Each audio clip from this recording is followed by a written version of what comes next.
Insinyur Soekarno lahir pada tanggal 6 Juni 1901 di Surabaya, Jawa Timur. Beliau dikenal sebagai Bapak Proklamator yang pertama kali mencetuskan konsep mengenai Pancasila sebagai dasar negara Indonesia, Undang-Undang Dasar 1945 dan Pemerintahan Indonesia, termasuk merumuskan naskah Proklamasi Kemerdekaan. Kemerdekaan Indonesia itu sendiri banyak melewati berbagai peristiwa. Pada tanggal 29 April 1945, terbentuk BPUPKI yang digagas oleh pemerintah Jepang untuk persiapan kemerdekaan Indonesia. Namun pada tanggal 7 Agustus 1945, BPUPKI dibubarkan dan dibentuklah PPKI. Memasuki detik-detik kemerdekaan Indonesia, diawali dengan Jepang yang menyerah kepada sekutu.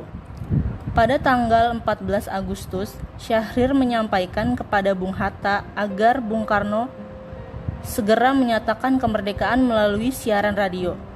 Namun Bung Karno menolak karena beliau tidak mau untuk bertindak sendiri, melainkan harus adanya kesepakatan bersama PPKI. Pada tanggal 16 Agustus, Bung Hatta mengusulkan kepada Bung Karno untuk segera melaksanakan sidang PPKI, tetapi terdapat perbedaan pendapat antara golongan muda dan golongan tua. Golongan muda berpendapat bahwa Bung Karno harus segera memproklamirkan kemerdekaan Indonesia, sedangkan golongan tua berpendapat bahwa proklamasi harus dilakukan melalui PPKI.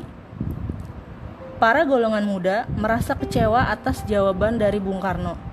Mereka lalu menculik Soekarno-Hatta pada 16 Agustus 1945 ke Rengas Dengklok agar terhindar dari pengaruh Jepang. Dan pada akhirnya Bung Karno menyetujui untuk memproklamirkan kemerdekaan setelah dikembalikan ke Jakarta. Pada malam hari tanggal 16 Agustus, Dwi Tunggal Soekarno-Hatta menemui Mayor Jenderal Nishimura didampingi oleh Laksamana Muda Maeda dan penterjemah Tuan Miyoshi dengan tujuan untuk memberitahukan rencana rapat PPKI pada tanggal 17 Agustus 1945 dikarenakan batalnya rapat PPKI pada tanggal 16 Agustus 1945. Kemudian terjadi rapat kecil di rumah Laksamana Maeda untuk menyepakati teks proklamasi. Lalu rapat ditutup dengan Bung Karno akan membacakan teks proklamasi pada tanggal 17 Agustus 1945 pukul 10 di Jalan Pegangsaan Timur nomor 56 di Muka Rakyat Indonesia. Sejak saat itu, setiap tanggal 17 Agustus diperingati sebagai Hari Kemerdekaan Indonesia. Menurut pendapat saya, Bung Karno merupakan sosok yang patut diteladani. Sikap dan perilakunya banyak yang meninternalisasi wawasan kebangsaan. Contoh perilakunya adalah: pertama, selalu mengutamakan musyawarah untuk mufakat. Kedua, meletakkan kepentingan bangsa dan negara di atas kepentingan pribadi. Tiga, memiliki semangat kekeluargaan dan kebersamaan. 4. Berani dan rela berkorban untuk tanah air, bangsa, dan negara.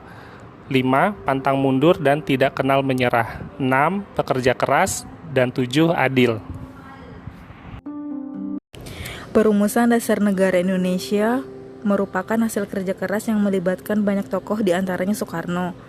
Beliau berjuang keras tanpa kenal menyerah, dengan tulus ikhlas, tanpa pamrih dan penuh semangat untuk merumuskan dasar negara.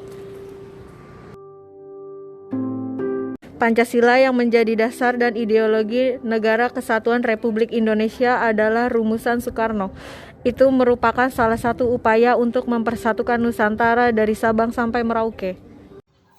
Bung Karno bahkan berusaha mempersatukan bangsa-bangsa yang berada di Asia, Afrika, dan Amerika Latin dengan menggelar konferensi Asia-Afrika di Bandung. Pada saat proses perumusan Pancasila, Soekarno dan tokoh lainnya mengadakan musyawarah untuk mencapai mufakat demi keutuhan bangsa dan negara Indonesia yang baru berdiri. Meskipun dalam perumusan Pancasila, masing-masing tokoh memiliki pendapat yang berbeda-beda. Namun pada akhirnya Soekarno dapat menghasilkan keputusan bersama yang diterima dan dilaksanakan dengan ikhlas dan penuh dengan tanggung jawab. Insinyur Soekarno adalah bapak proklamator. Beliau memiliki gaya kepemimpinan yang populis. Gaya kepemimpinan yang diterapkan oleh IR Soekarno berorientasi pada moral dan etika ideologi. Kontribusi Bung Karno pada momen kemerdekaan sangat berarti untuk kemajuan bangsa dan negara, karena beliaulah pencetus Pancasila dan pembaca naskah proklamasi yang menunjukkan kepada dunia bahwa Indonesia adalah negara yang merdeka. Demikian video dari kelompok 3 angkatan 3. Terima kasih.